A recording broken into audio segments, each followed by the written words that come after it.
Hello students, in our English textbook there is the text, the cope and the anthem. From last 2 or 3 lectures we are going through this text. We have already discussed the first half text, the cope and the anthem. This text is written by O. Henry, an American writer. His stories are famous for surprise ending and the term smile with tears. Now we are going towards the ending of this story, and it would be very surprising as well as interesting.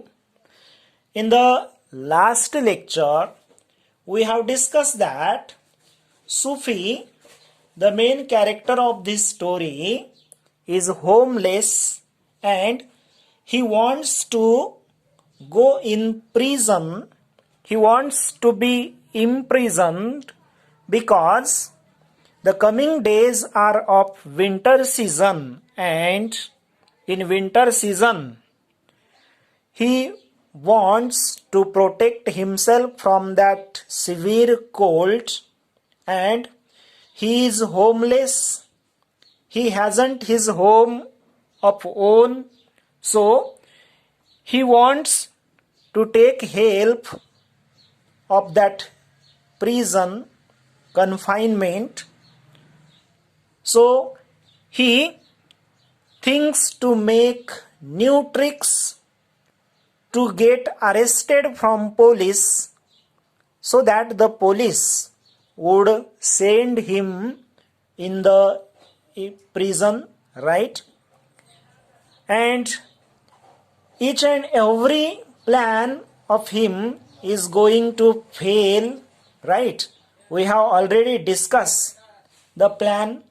At first he went in a costly restaurant. That time he was looking very neat, but that waiter forced him to return back. His plan was that he had to eat in that restaurant, and if he would not pay the restaurant the bill, the owner of that restaurant would send him to the prison or call the police.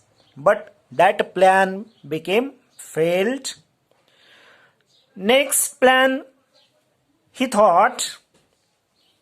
He went in a cheap restaurant. It was not so costly. The quality of food was not better enough. He went there. There was a crowd. He became successful to reach at the table, and he ordered there. He ate, but finally he told the waiter that he was stranger to the money or to pay the bill, and that time he also requested that waiter to call the police, but the waiters of that restaurant picked him up and then threw on the pavement. This thing we have discussed. In that plan also he failed. Now his target was far to him. It was very simple target, but he was getting failure in that target, right? Then he grabbed an umbrella of a person, but in that plan also he became failed. Now the next plan he is going to try. That plan we have to discuss here. See, the page number is 31. Look there. Supi walked eastward through a street damaged by improvements. He hurled the umbrella angrily into an excavation. He muttered against the men who wear helmets and carry clubs because he wanted to fall into their clutches. They seemed to regard him as a king who could do nothing wrong. Look there. Soapy walk eastward. Soapy आता ईस्टवर्डकडे त्या रस्त्यावरून जातोय जो रस्ता damage झालेला आहे. कशा बाबतीत? इम्प्रूव्हमेंट नसलेला रस्ता आहे. ही हर्ल द अम्ब्रेला अँग्रीली. त्यानं तो उचललेला तो दुसऱ्याचा घेतलेला अम्ब्रेला जेणेकरून तो दुसरा व्यक्ती पोलिसांना बोलवेल, परंतु तसं झालं नाही. ही हर्ल द अम्ब्रेला अँग्रीली. त्यानं तो अम्ब्रेला रागानं फेकून दिला इनटू अन एक्सकॅव्हेशन. एक्सकॅव्हेशन म्हणजे उत्खनन, जो खड्डा केलेला आहे. का तर तो रस्ता डॅमेज रस्ता आहे, तिथं इम्प्रूव्हमेंट चालू आहेत आणि त्या एक्सकॅव्हेशनमध्ये त्यानं तो अम्ब्रेला फेकून दिला. ही muttered against the men who wear helmets and carry clubs. Then he muttered. तो पुटपुटू लागला. तो कमी आवाजामध्ये पुटपुटू लागला. कुणाच्या बाबतीत? माणसांच्या बाबतीत. हू वेअर म्हणजे जे लोक हेल्मेट आणि क्लब्स कॅरी करत होते त्या लोकावर. Because he wanted to fall in to their clutches. याला काय करायचं होतं? हा का पुटपुटत होता? हा तो तशा वस्तू का उचलत होता? तर याला क्लचस व्हायचं होतं. म्हणजेच पोलिसांनी याला पकडलं पाहिजे असं याला वाटत होतं. They seem to regard him as a king who could do nothing wrong. पण लोकांना हा कसा दिसत होता? तर हा लोकांना जसं काय राजा आहे असं वाटत होतं, की जो राजा कोणतेच रॉंग गोष्ट करत नाही. याच्या प्रत्येक रॉंग गोष्टीला लोक दुर्लक्ष करत होते. अशा पद्धतीनं होत होतं. Next paragraph. At length, Sufi reached one of the avenue to the east where the glitter and turmoil was but faint. He dragged himself toward Madison Square, for the homing instinct survives even when the home is a park bench. At length, काही अंतरावर. Soapy reach one of the avenue. तो एका ठिकाणावर जाऊन पोहोचला. To the east where the glitter and turmoil was but faint. ज्या ठिकाणी glitter म्हणजे चमक, and turmoil means a state of great disturbance. त्या ठिकाणी अशा ठिकाणी तो पोहोचला आता की जिथं ग्लिटर चमक आणि टर्मॉइल म्हणजेच डिस्टर्बन्स, तिथं काहीच नव्हते. वॉज बट फेंट म्हणजे फेंट होतं. ही ड्रॅग्ड हिमसेल्फ टुवर मेडिसन स्क्वेअर. त्यानं स्वतःलाच कोणीकडे ड्रॅग करत होता? मेडिसन स्क्वेअरकडे ड्रॅग करत होता. For the homing instinct survives even when the home is a park bench. जरी त्याचं होम पार्क बेंच होतं तरी तो ड्रॅग कुणीकडे करत होता? मेडिसन स्क्वेअरकडे तो जात होता. But on an unusually quiet corner Soapy came to a stand still. आता मात्र एका शांत अशा कॉर्नरवर सुपी पोहोचला होता आणि तो तिथं स्थिर झाला.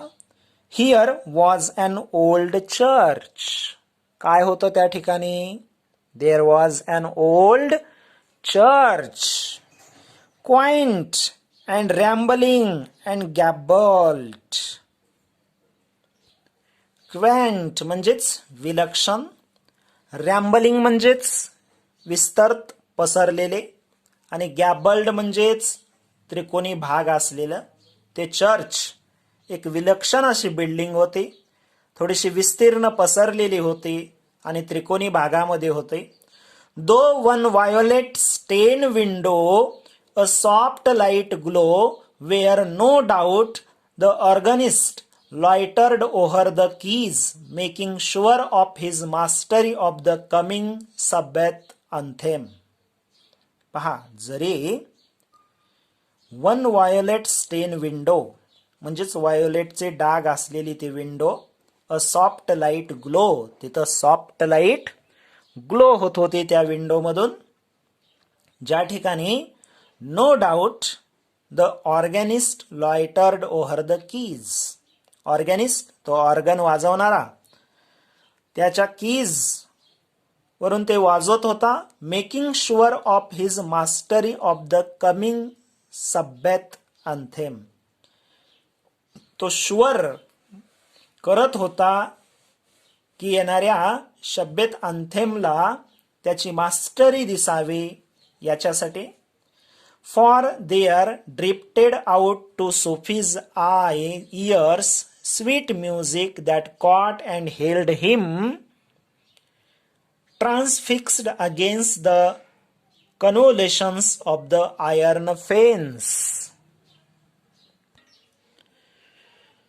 Look there, for there drifted out to Sophie's ears sweet music that caught. आता मात्र सुपीच्या कानावर त्या ठिकाणी स्वीट म्युझिक पडलेलं होतं.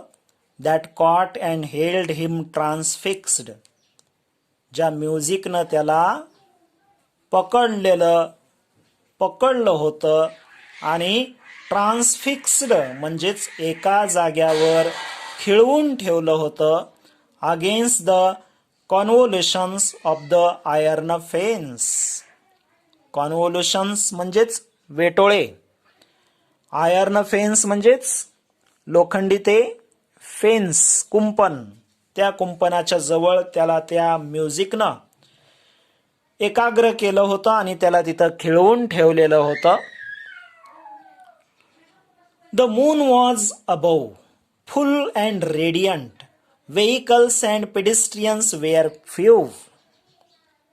चंद्र डोक्यावर होता, फुल होता आणि रेडियंट होता म्हणजेच ब्राईट होता.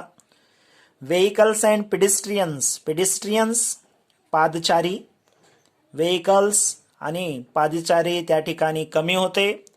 Sparrows twittered sleepily in the eaves or a little while the scene might have been a country churchyard. काय सांगितलंय पहा, त्या ठिकाणी स्पॅरोज ज्या ट्विटर करणाऱ्या स्लीपिली होत्या इन द इव्हिनिंग, सायंकाळ झालेली होती. Or a little while the scene might have been a country churchyard. Scene कुठला आहे तो? कंट्री चर्च यार्डचा सीन आहे. And the anthem that the organist played cemented Soapy to the iron fence. That anthem म्हणजे ती प्रार्थना जी त्या चर्चमध्ये चालू होती, ती प्रार्थना त्या ऑर्गनिस्ट प्ले करत होता. त्या प्रार्थनेनं सुपीला सिमेंटेड केलं म्हणजेच एका जाग्यावर पकडून ठेवलं. कोणत्या ठिकाणी? To the iron fence.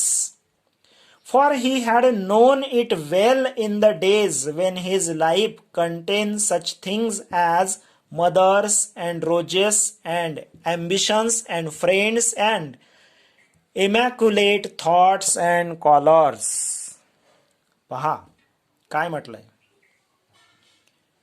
आणि मग ते प्रार्थनेनं त्याला खिळवून ठेवल्यामुळं आता त्याला आठवत होतं, तो जुन्या त्याच्या आठवणीमध्ये गेला होता, ज्यावेळेस त्याची लाईफ कशी होती, तर त्या लाईफमध्ये त्याची मदर होती, रोजस होते, ॲम्बिशन्स महत्वाकांक्षा होत्या, अँड फ्रेंड्स आणि मित्र होते, and immaculate thoughts and collars आणि पवित्र असे विचार, चांगले विचार त्याच्या डोक्यामध्ये होते.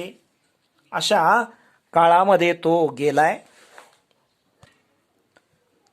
The conjunction of Supi's receptive state of mind and the influences above the old church brought a sudden and wonderful change in his soul. आता काय झालं होतं? द कंजक्शन म्हणजे एकत्रीकरण of Soapy's receptive state of mind. Receptive म्हणजे ग्रहण लागलेलं, त्याच्या मनाला जे काही ग्रहण लागलं होतं आतापर्यंत, आणि the influences about the old church, आणि त्या ओल्ड चर्चमुळं त्याच्या जे काही मनावर झालेला परिणाम होता, ह्या दोन्ही गोष्टीचं एकत्रीकरण brought a sudden and wonderful change in his soul. त्याच्या सोलमध्ये म्हणजेच त्याच्या आत्म्यामध्ये, त्याच्या मनामध्ये याचा चांगलाच परिणाम झाला. त्या प्रार्थनेचा परिणाम त्याच्या मनावर झाला. आतापर्यंतचं जे काही त्याचं डोकं हे रिसेप्टिव्ह स्टेट ऑफ माइंड होतं ते बदलू लागलं. He view with rising horror the pit into which he had tumbled, the degraded days, unworthy desires, dead hopes, wrecked faculties, and base motives that made up his existence. पहा, he viewed with rising horror. He viewed with rising horror. त्याच्या डोक्यामध्ये horror निर्माण होते अशा पद्धतीचं वाटत होतं. The pit म्हणजे खड्डा, into which he had tumbled, ज्या खड्ड्यामध्ये तो गोंधळलाय तो खड्डा त्याच्या मनामध्ये तो दिसत होता. द डिग्रेडेड डेज म्हणजे ते निकृष्ट दिवस. अनवर्दी डिझायर्स, महत्वाकांक्षा नसलेला. डेड होप्स म्हणजेच डेड झालेल्या आशा आकांक्षा. व्रेक्ड फॅकल्टीज म्हणजे वाताहत झालेली सामर्थ्य, त्याच्याकडे जे काही बौद्धिक शारीरिक सामर्थ्य आहे त्याची वाताहत झालेल्या. And base motives that made up his existence. अशा पद्धतीनं ह्या गोष्टी असलेल्या आता दूर जात आहेत आणि त्याला त्याच्या स्वयंपणाची जाणीव होत आहे. आणि हे सर्व कशामुळे झालंय तर त्या प्रार्थनेच्या प्रभावामुळे त्याच्या डोक्यावर हा परिणाम झाला. त्याच्या जीवनाला आता एक टर्निंग पॉइंट मिळत आहे. And also in a moment his heart responded thrillingly to this strange mood. आणि त्याच वेळेला हिज हर्ट रिस्पॉन्डेड थ्रिलिंगली, त्याचं हर्ट रोमांचित त्या वेगळ्या मूडमुळे होत होतं. A strong impulse moved him to see the page, change the page, battle with his desperate fact. He would pull himself out of the mire and would make a man of himself again. He would conquer the evil that had enslaved him. Strong impulses moved him to battle with his disparate fact.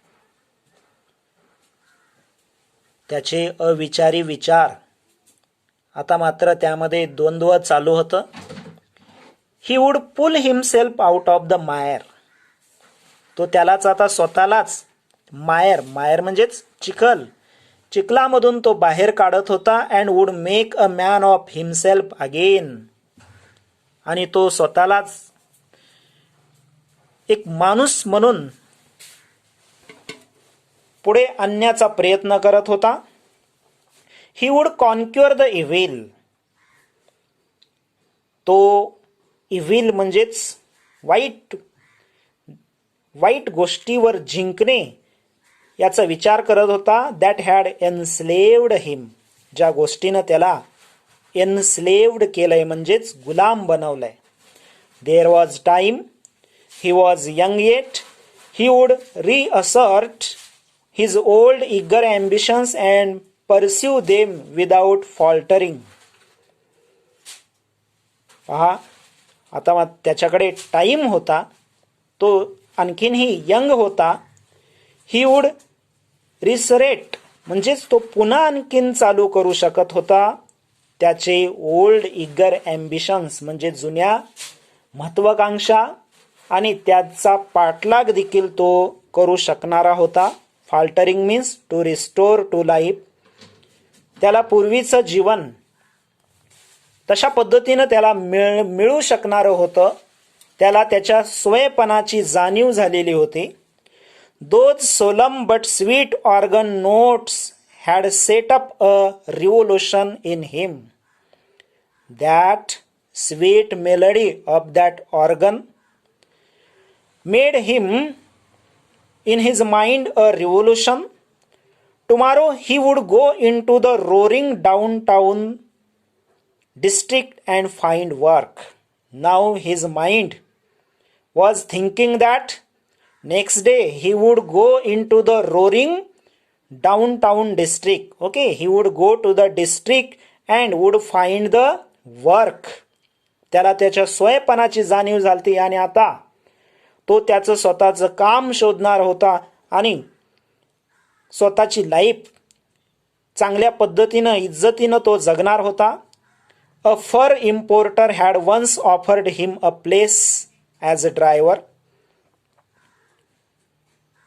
आणि तो fur importer करणारा व्यक्ती पुन्हा एकदा याला driver म्हणून घेऊ शकणार होता. He would be somebody in the world. आता मात्र तो जगामध्ये समबडी कोणीतरी आहे अशा पद्धतीनं तो पुढे येणार होता. ही वुड तो हे करणार होता, ते करणार होता अशा पद्धतीनं त्याच्या महत्वाकांक्षा आता जाग्या झालेल्या होत्या. Soapy felt a hand laid on arm.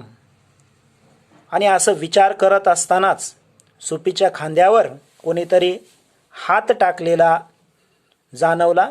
He looked quickly around into the impressive face of a policeman. आणि लगेच त्यानं क्विकली त्या पोलिसमॅनच्या इम्प्रेसिव्ह फेसकडे पाहिलं. What are you doing here? asked the officer. That time that police officer questioned him what he was doing there. That time Sophie answered nothing. Sophie answered that he was doing nothing. Then come along, said the policeman. आणि मग त्यावेळेस पोलिसमॅननं त्याला काय म्हटलं, तू काहीच इथं करत नाहीस तर चल मग माझ्यासोबत असं म्हटलं. 3 months on the island, said the magistrate in the police court the next morning. आणि अशा पद्धतीने पोलिसानं त्याला पकडून नेलं. त्याला मात्र त्याच्या स्वयंपणाची आता जाणीव झाली होती, पण पोलिसांनी त्याला पकडलं होतं. 3 months on the island, said the magistrate न्यायाधीश in the police court the next morning. आणि पोलीस कोर्टमध्ये त्या न्यायाधीशानं त्याला शिक्षा काय दिली होती, 3 months ऑन द आयलँड. त्या आयलँडमध्ये म्हणजेच त्या जेलमध्ये आता त्याला 3 महिने काढायचे होते. तो आतापर्यंत शेल्टर नाही म्हणून जेलचा पर्याय शोधत होता. एनी हाऊ त्याला जेलमध्ये जायचं होतं, पण त्या चर्चमध्ये चालू असलेल्या त्या अँथेममुळं त्याचं मन परिवर्तन झालं. त्याला त्याच्या स्वतःमध्ये असलेल्या क्षमतेचा विसर पडला होता. त्या मात्र जाग्या झाल्या. आता त्याला जगण्याची तीव्र इच्छाशक्ती आणि तेही चांगल्या पद्धतीचं जीवन जगण्याची इच्छाशक्ती झाली होती. त्याला आता जेल नको होती. त्याला आता त्याच्या महत्वाकांक्षांना भरारी मारायची होती. त्याला पंख फुटलेले होते. त्याच्या विचारांना आता चांगली उमेद निर्माण झालेली होती. तरी पण शेवटी काय झालं, त्याला जी गोष्ट नको होती तेच झाली. त्याला मॅजिस्ट्रेटकडून 3 महिन्याची जेल झाली. आता 3 महिने त्याला जड जाणार होते त्याच्या चांगल्या विचाराच्या सोबत. Now we have to stop here. The text is covered. Go through the text. Find out the difficult words. If there are some queries, you can go through the dictionary or you can ask the meanings, right? We have to stop here. Thank you.